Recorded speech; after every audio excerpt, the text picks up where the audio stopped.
அனைவருக்கும் உங்கள் ஹரிஹர சங்கரின் அன்பான வணக்கம். எல்லாம் வல்ல இறையருள் உங்களுக்கு துணை இருக்கட்டும். இந்த பதிவு பார்த்திங்கன்னா ரொம்ப முக்கியமான பதிவுங்க. என்ன விஷயம்னா, தினசரி லைஃப்பில் லைஃப் டைம் டிசீஸ்ன்னு சொல்லுவாங்க. அதாவது நிறைய பேர் பார்த்திங்கன்னா ஒபிசிட்டி அப்படின்னு சொல்லுவாங்க. உடம்புல நிறைய ஊளைச்சதை, அதாவது தேவையற்ற தசைகள் நிறையா இருக்கிறதுனால உடல் பருமனாக நிறைய பேர் காணப்படுறாங்க. இப்போ இருக்கிறதுல அந்த உடல் பருமனை குறைப்பது எப்படி, அதை தான் இந்த பதிவில் பார்க்க போகிறோம்.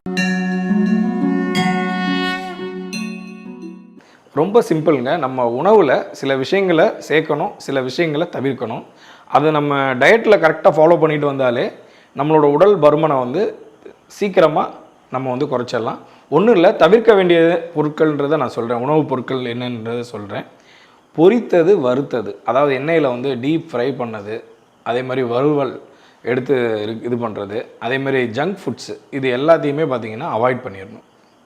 பொரித்தது இதெல்லாம். அதே மாதிரி வாயு தன்மை அதிகமாக இருக்கக்கூடிய கிழங்கு வகைகள், இதெல்லாம் உருளைக்கிழங்கு, இந்த மாதிரி கிழங்கு வகைகள் சாப்பிட்றதையும் தவிர்த்தரணும். ஸோ இதெல்லாம் தவிர்க்க வேண்டிய உணவு முறைகளில் இருக்கிறது. ஸோ அதே மாதிரி கார்பனேட்டட் ட்ரிங்க்ஸு, கேஸ்ட்ரிக் அதிகமாக ஃபார்ம் ஆகிற மாதிரி நிறைய கார்பனேட்டட் ட்ரிங்க்ஸ் எல்லாம் நம்ம சாப்பிடுவோம். அந்த கார்பனேட்டட் ட்ரிங்க்ஸ் அதை அவாய்ட் பண்ணுங்கள். ஸோ இது நம்ம தவிர்க்க வேண்டிய உணவுகள். ஸோ சேர்க்க வேண்டிய உணவுகள் பார்த்திங்கன்னா, நிறைய இயற்கை உணவுகள் சாப்பிடுங்க. அரை வயிறு உணவு மட்டும் சாப்பிட்றத ஒரு ஃபாலோ பண்ணுற மாதிரி ஒரு டிப்ஸ் வச்சுக்கோங்க. எப்பயும் பார்த்திங்கன்னா வயிறு புடைக்க சாப்பிடக்கூடாது. அரை வயிறு, அதாவது நம்ம இறைப்பையில் அரை அளவு கொள்ளளவு இருக்கிற மாதிரி உணவு உட்கொள்கிற மாதிரி எப்பயுமே பார்த்துக்கோங்க. இயற்கை உணவுகள் அதிகமாக சாப்பிடுங்க. காய்கறிகள், பழங்கள் நிறைய சேர்த்துக்கோங்க. அது சேர்க்கறதுனால என்ன ஆகும்னா, உடம்புல தேவையில்லாத கொழுப்புகள் சேராது. ஸோ நம்ம எண்ணெய் வகைகள் நம்ம பொரித்தது, வறுத்ததெல்லாம் நம்ம அவாய்ட் பண்ணான்னா கொழுப்பு உணவுகள் உடம்புல அதிகமாக சேராது. அதே மாதிரி இயற்கை உணவுகளை நீங்கள் ரெகுலராக எடுத்துக்கிட்டே இருக்கும்போது உடம்புல இருக்கிற டாக்ஸிக், அதாவது தேவையில்லாத கொழுப்பு படிவங்கள், இது எல்லாமே கரைஞ்சி போயிடும்.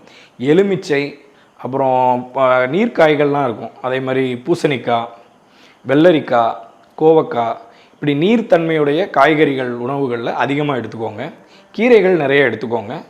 கண்டிப்பாக பார்த்திங்கன்னா உங்கள் உணவில் பார்த்திங்கன்னா டெய்லி நைட்டு, இப்போ நீங்கள் நைட்டு தூங்க போகிறீங்க, நைட்டு உணவு பார்த்திங்கன்னா நம்ம அந்த தோசை அது இதுன்னு பார்த்திங்கன்னா அந்த எண்ணெயில் இது பண்ணுற மாதிரி, ரோஸ்ட் பண்ணுற மாதிரி உணவுகள்லாம் சாப்பிடுவோம். அதை கொஞ்சம் மாவு பொருட்கள் அதெல்லாம் அவாய்ட் பண்ணிவிட்டு இயற்கை உணவுகளை இரவு உணவுக்கு பதிலாக இயற்கை உணவுகள், அதாவது பழங்கள்னால் உங்களுக்கு பப்பாளி பழம், வாழைப்பழம், கொய்யா, அதாவது சீசன் ஃப்ரூட்டில் மாம்பழம், தர்பூசணி பழம், இந்த மாதிரி பல வகைகளை மட்டும் நான் நைட்டு உணவாக நான் எடுத்துக்கிறேன்.